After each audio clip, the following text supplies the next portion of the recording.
Et avec le personal branding, ma belle, tu vas travailler sur ton état d'esprit, ton système de pensée. Parce que la réussite se décide dans ton subconscient.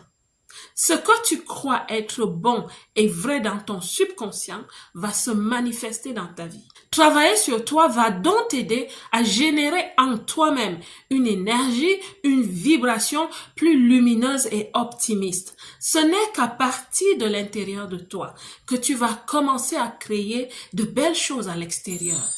Quand tu changes ton système de pensée par rapport à la vie, au travail, quand tu deviens une personne avec des valeurs, tu commences à considérer, à t'interroger sur toi-même, tes choix, les décisions que tu prends. Travailler à faire bouger les algorithmes de ton cerveau. Ça veut dire tes neurones. Quand tu commences à leur donner un message positif, optimiste, proactif, je t'assure, ma belle, tu seras recruté dans ces grandes boîtes où tu souhaites travailler parce que tu as aussi compris que quand tu travailles dans certaines boîtes, tu gagnes mieux, ta vie change, tu réalises de grands projets. C'est ça le but ultime, transformer ta vie.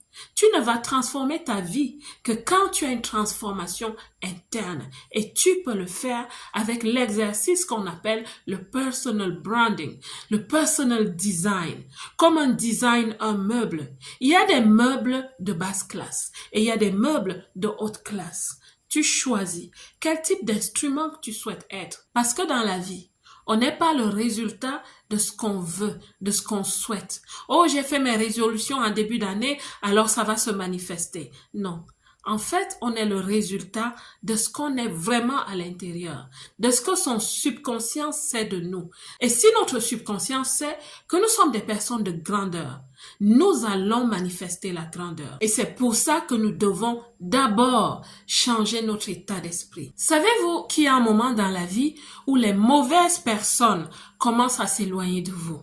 Savez-vous qu'il y a un moment dans la vie où on se lève un matin et on se dit, mais à quoi ressemblent mes draps, ma literie, ma chambre, ma maison, mon couvert, les plats dans lesquels je mange, ça ne va plus. Mais belle, ce moment arrive quand tu connais cette transformation intérieure. La richesse commence à se manifester. Il y a des personnes qui disent, j'ai eu un miracle. Parfois, c'est pas un miracle. C'est simplement la somme des petites bonnes choses, des petites bonnes décisions que tu as prises pour faire avancer ta vie. Il y a une parole qui dit, je souhaite que tu prospères comme ton âme prospère. En fait, la prospérité extérieure dépend de ce qui se passe à l'intérieur. Plus tu prospères,